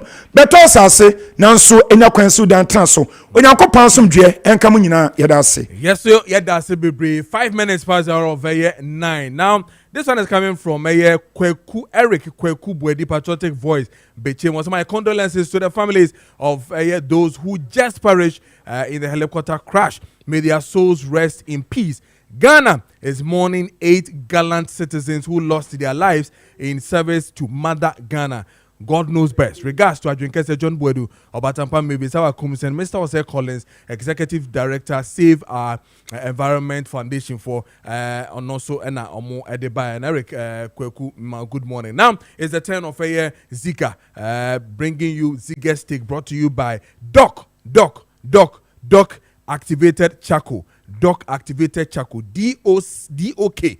Doc Activated Charcoal. Indeed, Omnomode Zika Stick and I've panel discussion and Abesha Swarm. Yeah, the Ebe Mamo. Honorable Nicholas Amankwa Atenase MP for Memphis East, right? Or no Atenase, and I've a member of the Interior Defense Committee or Parliament, and then again, committee that sits on security and intelligence, or no so Okahubi. Honorable Miami Honorable. Or member of these two committees, and anybody in because on Yenia Bema Sebi Waja Hoko around Amaneboma Edin Sanhopa because of the security matters and all that. But Yanko Ziga Hona fi Wepe na ye the assessor so na Derek Befi won Sembi Katre na fi Ninuya na Yatwaso Ewo Honoma. Ziga, Mema Wache. Yeah, boss. Yes, sir. Maybe have a code. Yes, na ya moto pa na honorable abe crowd and say me pebu we demand. Because say Peter Oha Paul and Kenya. Yes, because Paul Peter only Jesus Christ nenam. Now Paul and Kahu. So if you're giving an account of Jesus Christ, nobody comes near. Na I requesem at Torrenchem na to Ghana. In a sometimes yesu obi abeko di pa obi a wonchirebo wo ye dan a obewu ne mo kwan a befa so a wo de beko no enne ma eyaw ne ba ene the time na wo de beko no enne ma eyaw ne ba se etimu se obi abewu di anipa no odade oyare dane yare empa so a ene yesu awu obi anim se yese ne ho endo no owu a ya de ba ne anim se wo bre ba se obia yanka bibia nhyem no ho dendendene osori anopa na saada no obewu onim se obewu ene na ma ade ne yeya Kessben 92 ya hwade honestly speaking yetia ne yeka obi ti se Ura Mutala Muhammad yeka nasem Ura Mutala Muhammad ye ne aya follow na no comrade nim se oyobi opesere pa or appear on the political show, you will see clearly say, who did not attempt crano or sre. Then call for say, Asama walk and be no moke, Upihuro pa. The one time that I heard Mutala Muhammad sending buafu, and when Madame Eslawusu Kokatre and say, can you free senior high school, and Kessben Prediasa, what they Nentu call a didn't call my, and he complained to Chairman Sabus. That was the time that you send a buafu. Even while you complain, we were told say he was laughing. It is a bit kind for that. One can be beyond shame. Ena, what else can we say? Ura Samuel Sapon. Oka omo mama NDCI strong. Ewa Ashanti regional. O mention names 10 names. You cannot do it without Ura Samuel Sapon. Wayebi. Waye Kumasi Mayor. Waye Sirot Ford Office, SFO boss, Ashanti region. Waye regional minister, Ashanti region. Yadene call central region. Esadene ba Ashanti region. Na wo share district link table na ministry of local government ene Danish government eya. De bia na papa ni di first. Wanu owura of Ayamu Aponko. Ewo Ejoso constituency. Enkofo betimi akwa check ni era no. With the first to us one and confront yase. But now ba santimemu a satam no se NDC no swa na NPP ni sunintino na yehuna dia na no oye no. Ono no time ukwa Ashanti region Kumase. Ena gata sahodo a na susuni na breedy criminals. Hardcore criminals na Kofi Buachi was even having problem arresting them. He was the one who kwata susisi stores. I was a stop was no. The time we develop Kumase. That's a Sapon professor. Wayebi pa. We should be to say Mutala Muhammad Yakanasibi. Boss, waka members of parliament and Kofo Ghana, Ikuta history. Why a member of parliament 2 constituencies, Nandom and at Tamale Central. Obi to say Boniface Abubakar, Salaga and Medina. You obi to say ayukobo twenu mo de ye che constituency nim eno mu kodi baby Samson ahi no ye ye fe dwaboso ye chemu no obedi bodi eno oda ba we mu de ma contest wa ha ma wini ena ma free ho no masa ba baby aba wini a feat that a lot of people fail to achieve. Obi di say Nana Dokua ofri Ekuapem South tried it ewo Okaikwe North ofeli Sofia Kuoko baby ano wey etrobo no oba Ayawaso ofeli Baba Jama from Akwatia to Ayawaso North ofeli on and on and on, but Mutala Muhammad was able to do it. So yebe momo shedding na enra ora first sabwaje keno na mitie no in fact minima de kra man kan asade ni me respect the pa because was sad first no and na ope soja mu asematia you cannot go beyond timiske posa papa no o ka bibi fa conspiracy theory Wasem. It is all over. Conspiracy theory. Efa NPP and NDC. Ye best say omo fa adwobreo. Ye fa ayimfanto so. Ena Myanmar down for no so ye military man. Yesterday I had 2 people on conference call. Adam pese me brief. They were talking about maintenance culture and wasem. And ye fanton chain. Ye be say is sign ba. Aeroplane a crash a day before yesterday. Ekuta medicine. US. A crash yama. Nipel base 5 US. Yeah. Ena a sign ba. Bibia yetimiye bibia kwa chakia. But you see, idea AC does not make sense to me. Honestly speaking, me as a theologian, the aspect I'm a person me sheni free no, with the whole thing does not make sense to people. Yeah, but they were no, I'm not talking about, but the mechanic say, the bia se upia bontin, na ukofie, nese wankasa uro wataje gu adanyame ase. Enu kwa ye crucial sin say wadanyane, I'm telling you. Dr. Manebuama, ono na nidi abasro because of the presidential ambition. I'm telling you. Ono nidi wasro. Omu pie no no bia nim se on san kobiem. E san wo ho.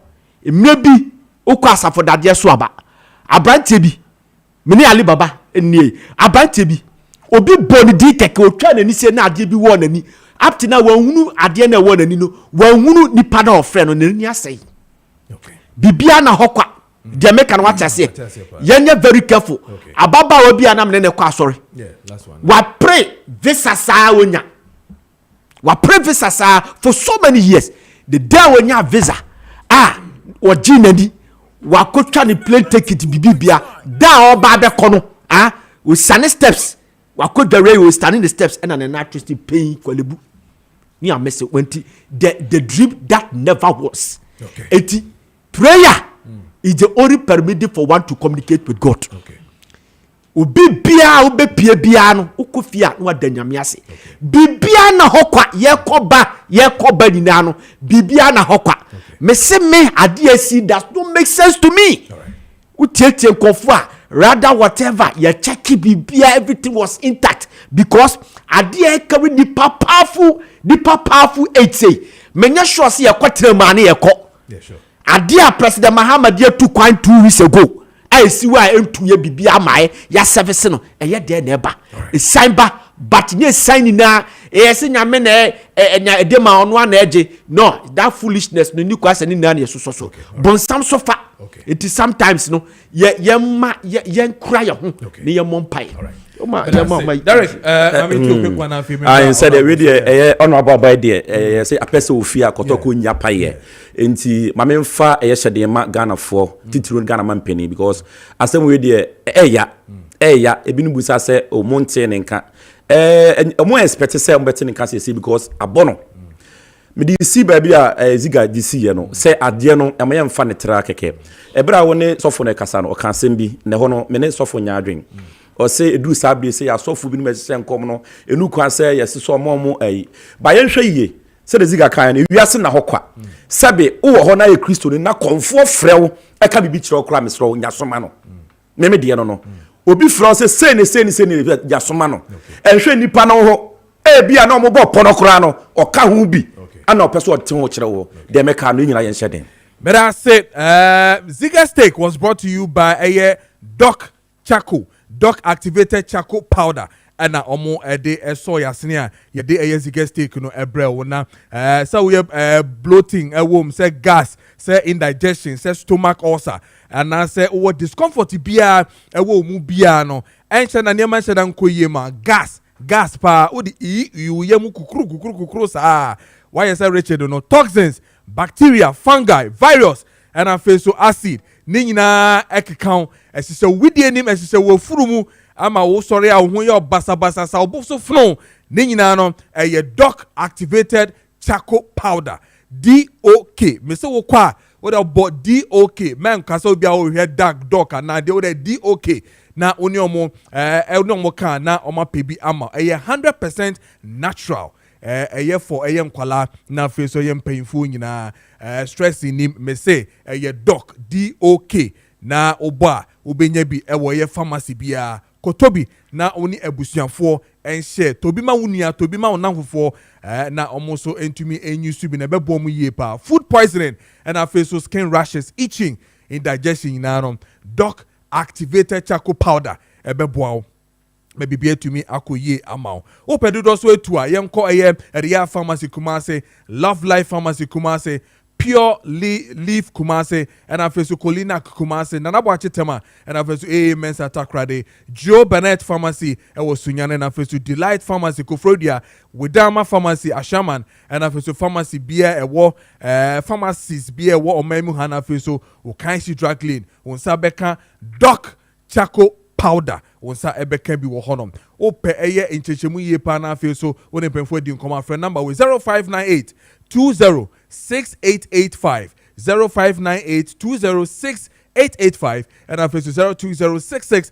16620 omom ene bo eye ziga stake ho eka na omo ede ebre wonom onabo etifie ha ye ne ba bedi nkomo is so sad de but obey ne den esese ye je na no kasa kakra ansa wotumi akoye de se ene de fatanabo mache bibia boko de Kojo Mbacho nyame adom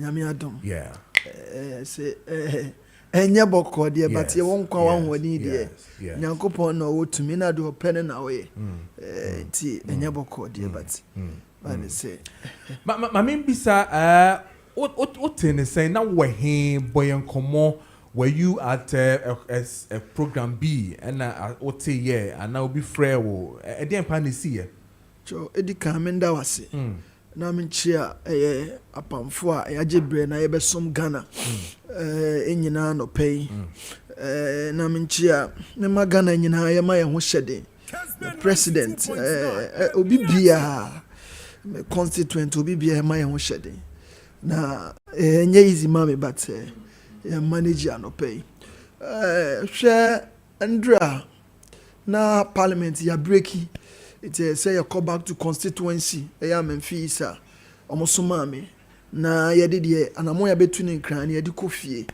nti but say you break am organize me ho but because there was a funeral ye himpon bi wuye you break Friday no mo ye ne funeral on Saturday nti na me to me ntwen na yes have to rush back to constituency no nti na me was several appointment be brain na me reschedule say this week meba. But the sector minister responsible for lands and natural resources, Yera Amakofibua. Now, on also Jumedia, Onone Yamampe, His Excellency John Dramani Mahama. So, Obetuana Mon say a small scale mining. Now, mining and Kasana, ye be no responsibility, you know. We introduce to be a friend of cooperative mining. Into now, launching of Boise, which was Endra. Na me bakra, dear, but. Minister ebo modern say me so e ba na ye responsible benefit Ghana benefit nyina no na say e support to minister ti no ayo program na say enti minister see former or convey we ni nia no when he got back to the podium otina sinana and a call came through na me so meeting a direct and minister said this is bad then kasa I say now I away. And na news nearby say play de Dr. Omane Boama and a pound for a comrade Mutala, a large money more nabwa jemo, Papa Dr. Sapomoban. A crashima sebi ni penny ne ewu. And na program no fortnightly no na ye wianisa naka ye born national anthem ni wiana na say ye po. Into on I say say unconfirmed even though I are communicating but security wise no any information behind out here breaking theory na it wasn't easy the original na super heading we want for no ne leadership aye ko enua no paying for na it wasn't easy minister dey quick one to me engineer to almost so mu dey ba won say secret na nam na hu say onye news na manite omo guide na okotena kem no so omo ye follow up ona na ye nso yes me bakra ntina incident ne so si wo so ofri obo ase na oba akra na se o Yusufu road na adanse asokwa Honorable KT Amon. Who do Aksukwana, who you see run about now far right. Two quiet and Chobetra 1-2 communities no what 10 right. Hold on, Monsieur Chrono. But looking at Weno, say no, say ye banner, ye banner, ye bedi, ye juma, ye way. But it wasn't easy. It wasn't easy because we share Dr. Manebuama. Ne posting on who na bontin, who the way abehuno. But make us way any part, he doesn't pretend. Or a rare human being, like he doesn't discriminate. He's welcoming. Because say I'm on your semi-day, who know, and I didn't get a watch. Especially, I mean, in your close contact by 2012. 2012, now, and this year, you know, he was a deputy national elections coordinator. Now a deputized area Phyllis Evis a free Ankara. And see, now that time so na me a political father. Onabo akweso Ponfosu, former local government minister and so on also ran into I was his aide. To almost everything be a communicate ever since then. Yenine dinkita ho till say me ba parliament here. Second term me nya akwanya. Me what defense and interior committee so me sound security and intelligence and finance. Enti let's say as a last month in crime me na engage 3 times. 1 year call Australia Ministry of Defense. Oche now we share any suade who for this country in terms of building a solid and secured security for this country. Now we share a normal akoso Ministry of Defense a normal here logistics playing one comma there was a proposal. Now we shall reform say one mu need come on say you want to make a name a Maakye before be an time beswa obako be for just last Ablekuma is it what Ablekuma North?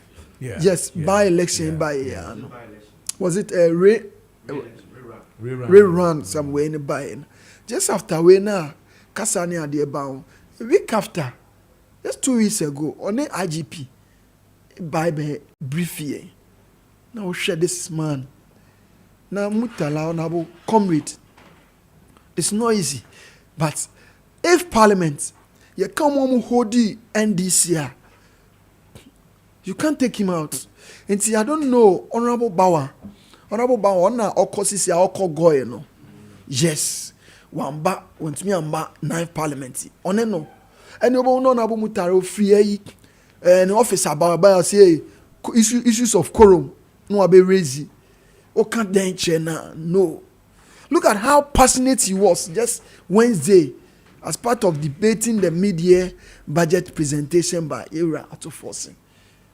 This is the man we are talking. Who say oh yeah aggressive but it's not like that. Who are bro down to earth.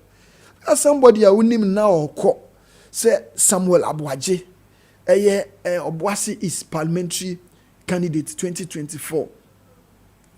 Kojo, I was with him last week Thursday. Abra Nadmo ba ebe shia defense and interior committee no more yeni omo din komo. And I'm a fan of constituency pa. I'm so honorable. I a big board fresh one. I thank you, Obuasi. And I out me call constituency. Now see homeboy. Me call party. We can be on how do other frame. Say me why be meeting am say e be fa. So these men, say military officers, soldier foya. Obi cry say na ire e wo yen che. Before you rise to the level of sergeant, or military mono, it's not easy. But and yet easy for Ghana. Tituni yera John Dramani Mahama, our president. See the name you can. And yet is so bet me at Kasasisia. Why? Dr. Manebuama say in terms of his political win, he's the peopler. Obi our politics, I obi my say, omo de ucha weni ano, omunim normal responded to. Usha election a year wini ya. The national executive, the party hierarchy, and His Excellency John Dramani Mahama Munyina Modemo NDC, the branch executive coordinators, whatever. You know, you can't take out the worker, the election directorate, led by Dr. Omanebuama. Yeah, she reforms are or the by. She ultimately predicted say and this year we will win the election with 57% before the election. This is the manner and yeah that's what you see with Fimu. So Ghana minim say and then common kosono and I will delve into a normal nipa feminine see because question to me koso base nti play no ekotu no was it fully assessed to me coming from nimdie kakra yenya as intelligence and defense what is it security committee ne beka say yes because it's coming from the Ghana armed forces. Yeah. You can't take that from them. You must say play na ekono radar na tracking no how many hours no mo say fiso na tem ne ben e free omo radar ne so you must say ekono no mo say from Accra to Obuasi how many hours journey now weather no so no if there should be change of weather ebe saying these are the technical questions you must see no as a country as a state no ebedi hu komo spiritual issues say the Nyankopon be no human being can predict tini say adichiemu nsem Nyankopon ko anonim. But as Gatu was coming from a point, yeah, GD for yeah, Muslim for yeah, Christo for yeah, whatever be ano. You see, yeah, the Nyame can be being so I see in GD. But also Africans, no, na we much rely on normal be I say Nyame be ye say now the area famous so Nyame ama yenim the say yeah no so no near the ono atunchen. But I think say two ni nyina goes together.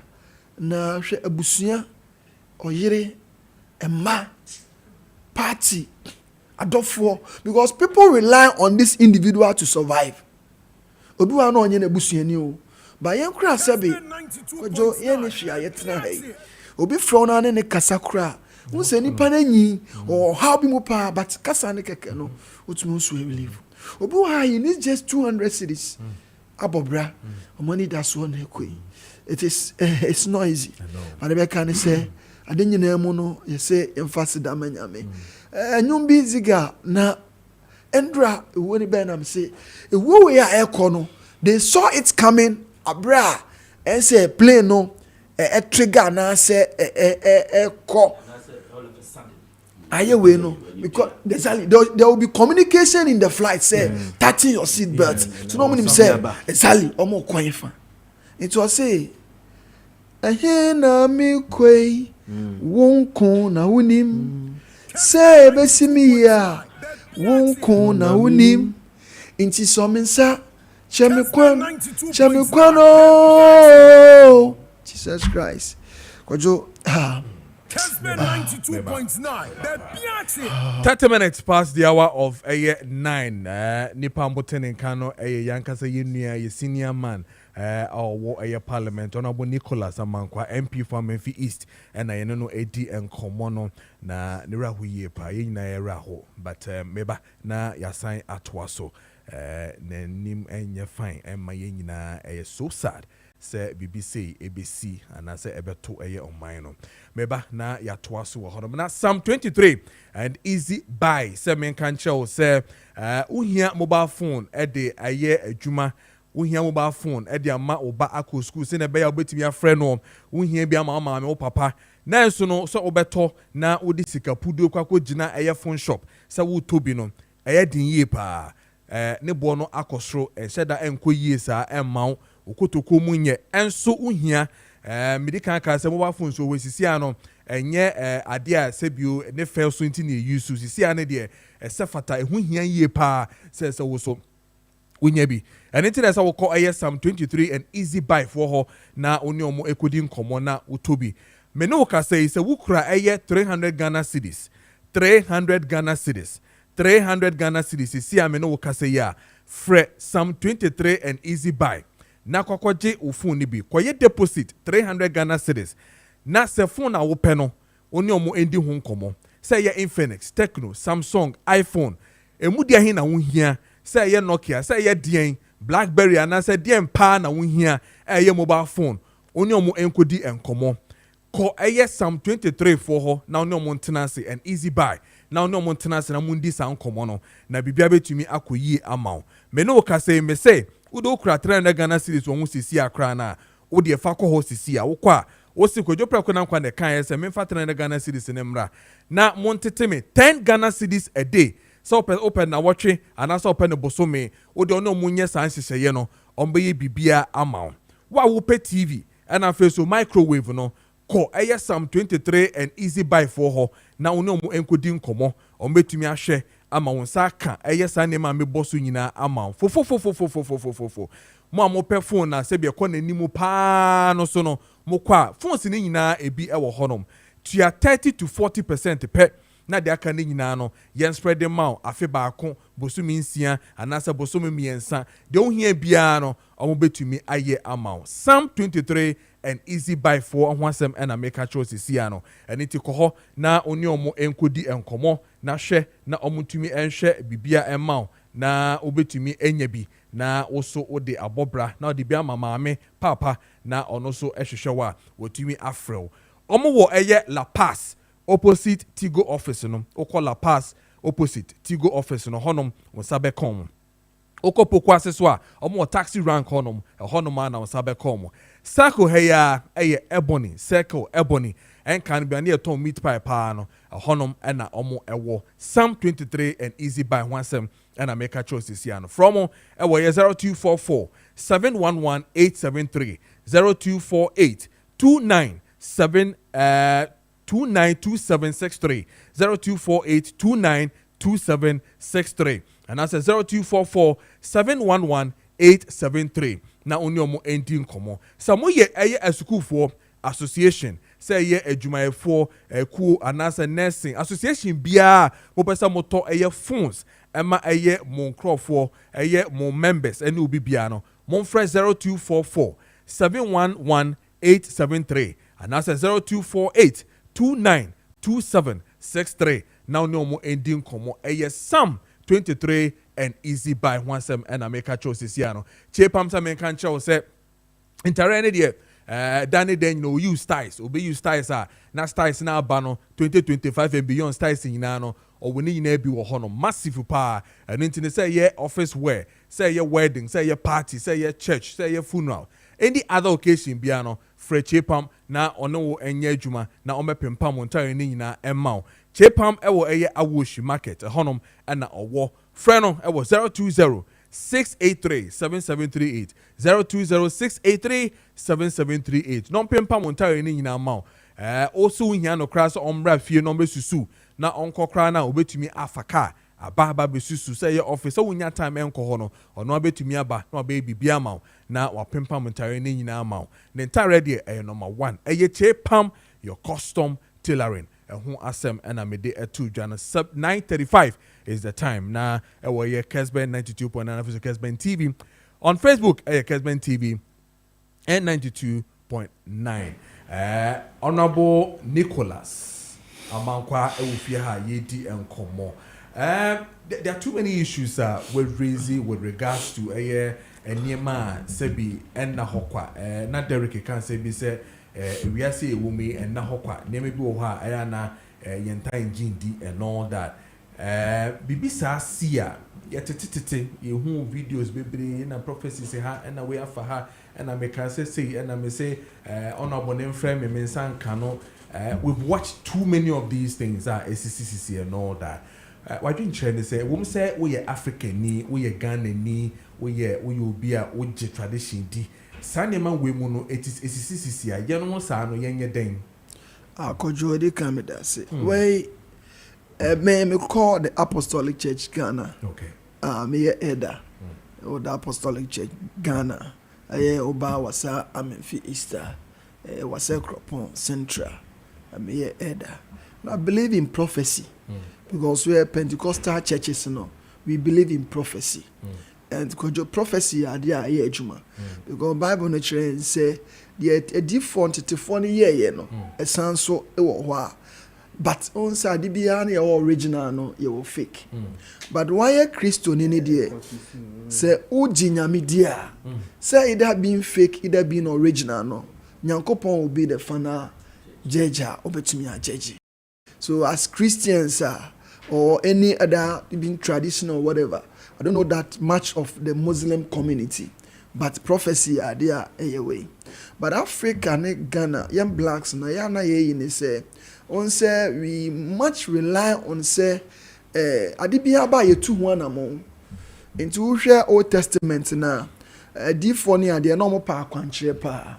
Say Jesus Christo kra no he has every right, every power say he can fry no ba command and send anything. But emra opeso san yare no or the nsa bon tetie mu na o de ntesuo kan na o de san ani ono ye den akwankyere. The Bible also tells us say he revealed to redeem, but ni nyina mu na say obey den obetu ho anamo. Nti ebi wo ho a we take it that one for granted. I believe in prophecy. Now osha enye sofo baako enye mienu enye miensa ne kan. You raise an issue. Say ebi on pa yemfa ne say enye nokre. Bibetumi aka say obi makobo po bi. E ma ye bo po no not ho. So you want to take advantage of that. Tie no. Maybe you may not believe in anamo person utu no. But also cause share the enim na intensify your prayers. Maybe abefa ne say eno an sa. You don't feel one make us say as every idea and we have technical people nyankopon so asama yenim die say enya de nyina na nyankopon be free shro no baba yama direct but when man say oya wo man dem nim die na ti no so obo nimpa say ye ne seso so afidie ba betu kwan a there are 3 way a menim say you one you hwe weather no nti etimi ka say flight way I quite remember last year here call US visit ayewe no our flight in the day na say a move I think was in the morning that was then around 10 almost cancel na about 1 because almost say weather no aye then a change e nipa na be ye enye nyankopon no be free strap catch us say weather na change technically machine be fa yom aye say car wo share bi wa na ye ma minister post ya ma obi as minister ni a man on Land Cruiser na okọ baby a motor riders dinenim na you complaining but on say on small mind into you giving him a responsibility into additional the person needs to be protected. You say a state asset na ye lose.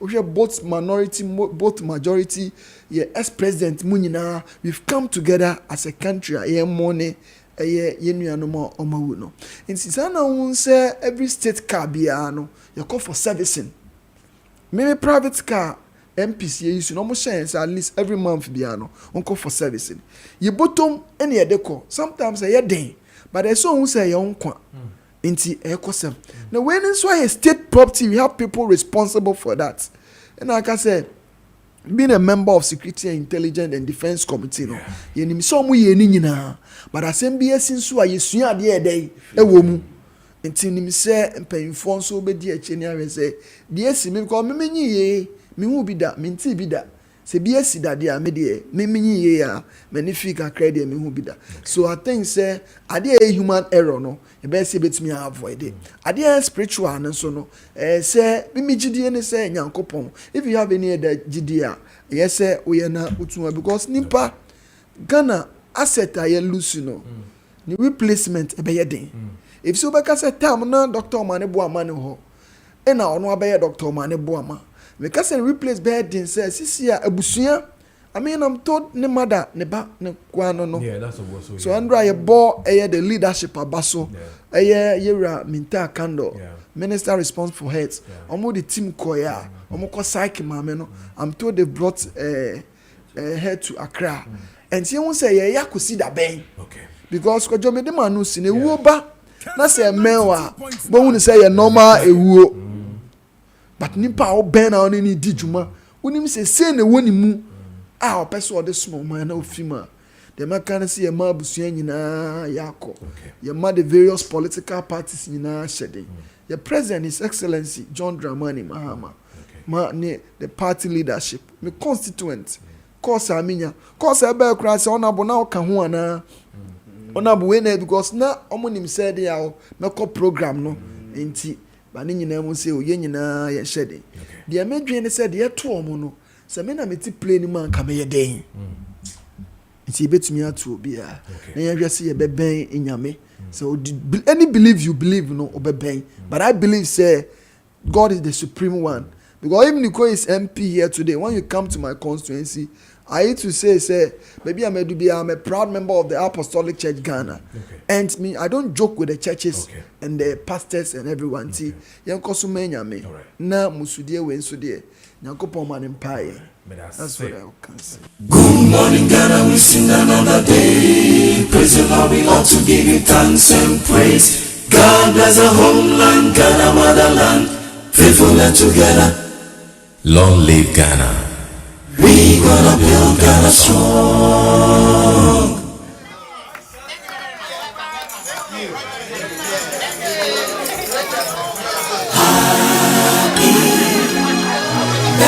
And a happy birthday to you, Franklin Nana Nkrumah. Franklin Nana Nkrumah, Cindy Ellen Maakye.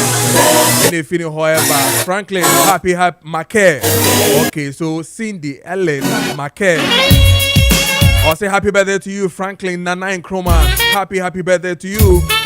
And then a happy birthday to you, Ofori Francis, Operations Manager Techiman Heroes FC.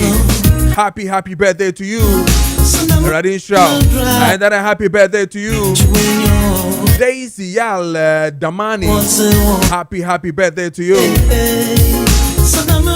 little one. Happy birthday to you. 9:43 is the time.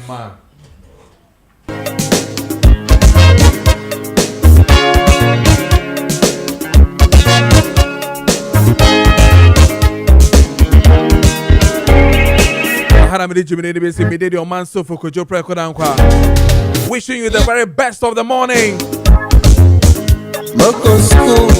And yeah, but and as always say, I love you. Take good care of yourself. Then as you can do fear now raw wataria. And so there radias. Heavily produced by Richard Apiasa Pon Fifi. Technical on duty, Amos, Daniel, and I'm for Fifi, Danny. But I'm going to say, watching ever since leaving you in the hands of the man.